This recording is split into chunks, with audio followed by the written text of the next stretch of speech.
Hapon sa inyong lahat. Ito po si Herbert Curia, author, promoter ng Human Rights Promotion. Ang boses ng Human Rights Promotion sa Malayang Demokrasya, kakibat ang ating pananalig sa ating banal na Panginoon Diyos, banal na Panginoon Kristo, at gabay ng kaliwanagan ni Banal na Santa Maria, mula sa isyong ating nakalap at nagbabantay sa mabuting pamamahala, patas ng hustisya at karapatan, hinggil sa issue ng multilateralism, solutions on WPS issues. Nagkaroon ng pagpupulong sa Estados Unidos ang leader ng Pilipinas at Japan at Estados Unidos.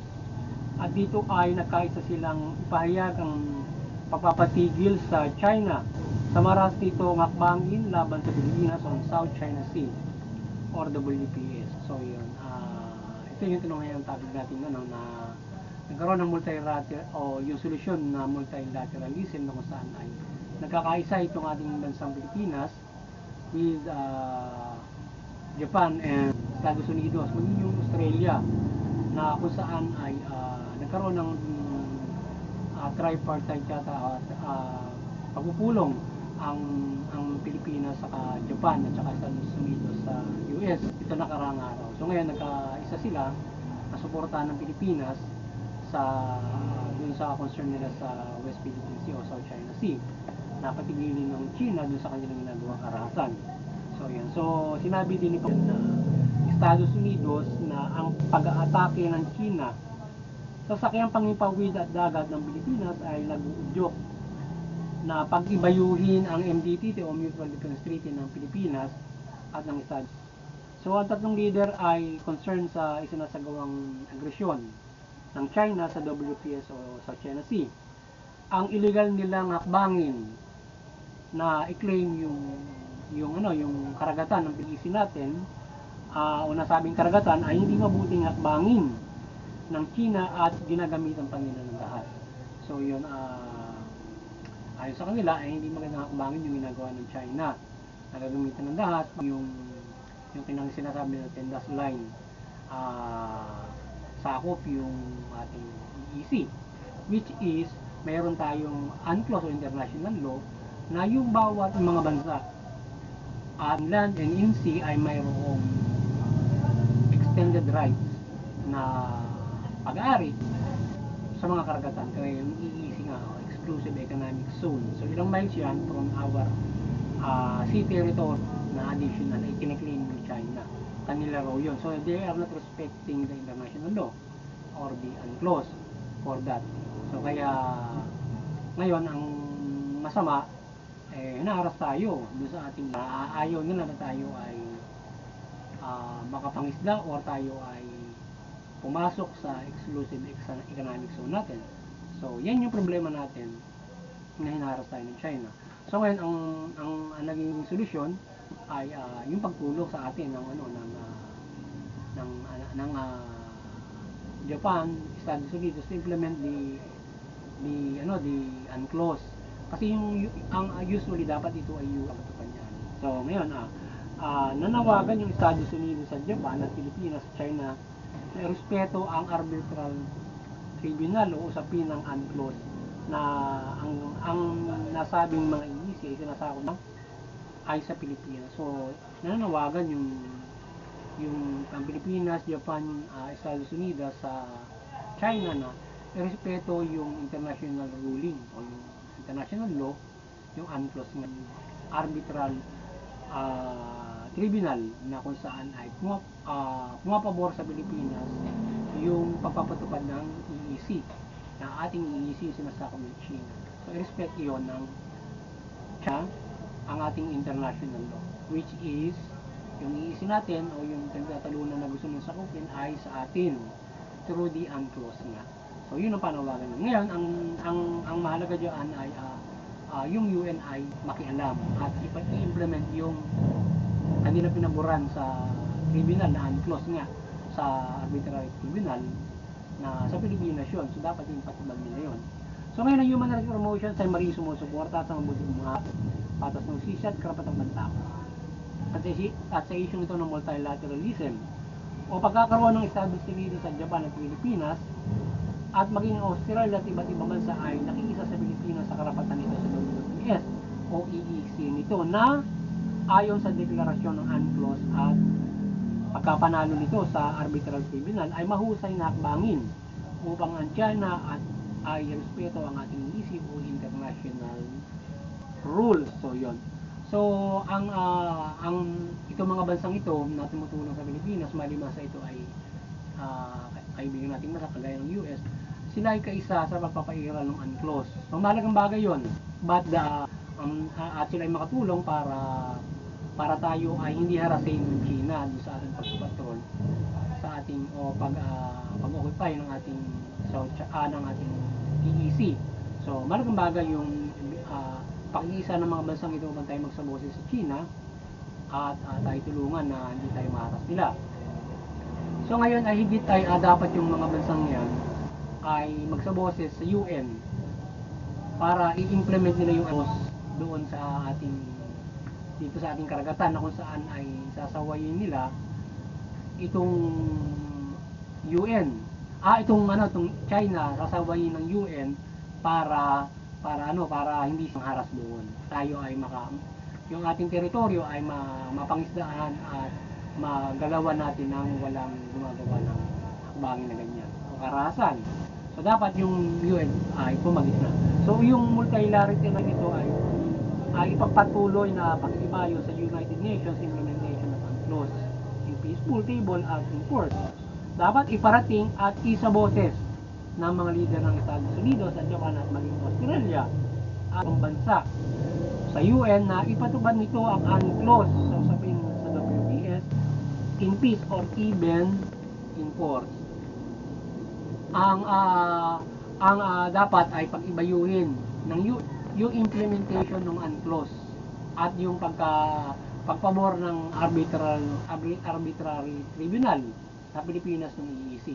So dapat i-implement ng UN yon with the isaboses ng mga bansa na nakikisa sa atin. So ngayon UN magpapadala ng barko sa Pilipinas para awatin o para pagsabihan ang China na huwag silang sa Pilipinas o huwag nila angkinin ang pag-aari ng Pilipinas at kanila pinaiiral yung UNCLOS. Dapat yung ganun ang gawin ng United Nations doon sa ating WPS o South China Sea. Pero mahina ang China, ayaw nila. Kaya dapat ay yung US, Japan at Australia magsaboses ng gusto sa UN para ipatupad yung UNCLOS. At marami ang makikinabang diyan na papatupad ng UNCLOS mula Pilipinas. So dapat gawin 'yun. So ang Estados Unidos ay Japan at maging Australia ay tulungan din ang Pilipinas sa pagbabantay ng EEC nito at may aboy ang China sa pangaharas nito sa Pilipinas, sa Philippine Coast Guard. Kung maaari, makisa sa convoy ang mga bansang ito sa pagpapatrol at bantay ng EEC ng Pilipinas. Na kung saan ang nasabing EEC ay internationally legal na pag-aari ng Pilipinas na dapat bantayan.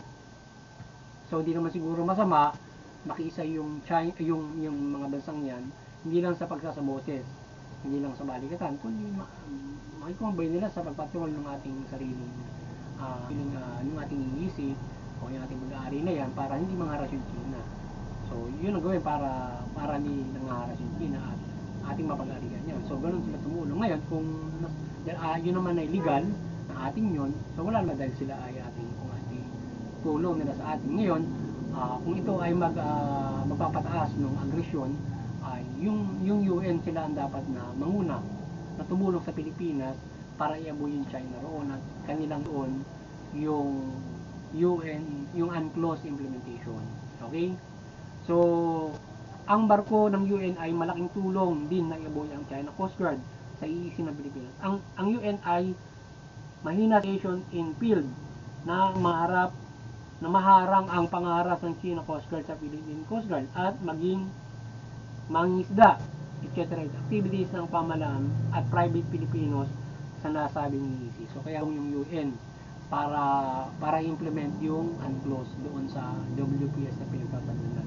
Dahil nga sa yung mangisda natin, hindi lamang yung pagpatrol ng Coast Guard para doon, para mapanatili yon yung mismong yung government activities doon at saka yung ating private activities ng mga mangingisda, iba't iba pang mga exploration na ginagawa natin na preparation ng China dahil nga nila. So mali naman yung China because the international law is favoring sa lahat. Dapat respeto ng China yun. So again, maliwanagan yung banalasan na bali ang China sa natigilan nila kanilang mga haras sa bansa at respeto ng international law, numiral ang kapayapaan sa nasabing mga usap. So sana maliwanagan yung China, yung Bandera Santa Maria at respeto nila yung international law, yung UNCLOS. Yan, sa atin yung EEC. At umiral yung kapayapaan, maliwanagan sila sa pagpapairal ng kapayapaan. Yan. So, happy Day of Valor o araw ng kagitingan sa lahat ng mga Pilipino at nasa pamahalaan, particular in force. We salute all Filipino and American and others defend the Philippines during World War II. So now, keep and spread peace in the world. And the nightmare of war transform to a better world in our present time. So, tayo ay buwang Happy Day of Valor o sa araw ng kagitingan doon sa lahat ng mga Pilipino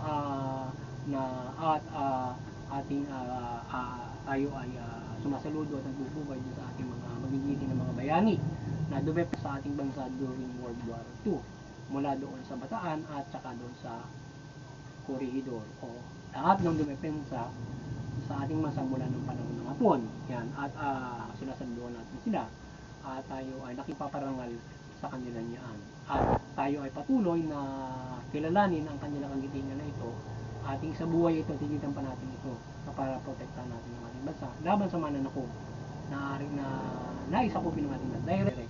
So tayo ay pagtanggol natin ng ating sovereignty, ang ating bansa laban sa mga ganyang klase ng mga mananakop nais na sakupin ng ating bansa.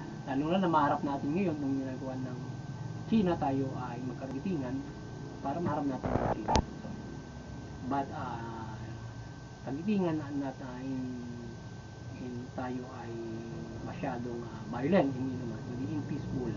So tayo ay may paglaban natin yung peaceful, yung ating karapatan at yung ating soberenya ng bansa doon sa ginagawa ng China. So muling maliwanagin yung banalasan ng ating bansa mula pamahalaan at mamayang Pilipino, yung pamahalaan, mamayang na mabuti, matuwid, patas ng sisya at yung karapatan ng batang tungkulin nila.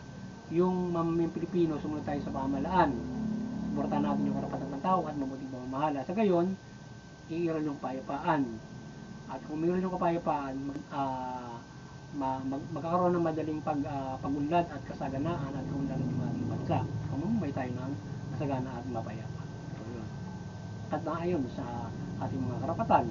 At higit sa lahat, ito ay isang gawaing mabuti para tayo ay magkaroon ng kaligtasan spiritual. But higit sa lahat, talimayan natin ang mabuting balita upang magawa natin ang mga bagay na ito na tayo ay yung nasa pamahalaan, mamahalan ng mabuti ang mamamayan, sumunod-sunod sa pamahalaan, nagpapigilan tayo ng kapayapaan. Sa gayon, kakaroon tayo ng kaligtasan spiritual pagdating ng pagmamalaw.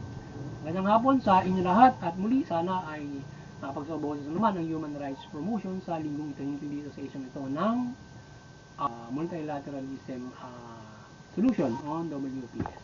Yan, magandang hapon at God bless you.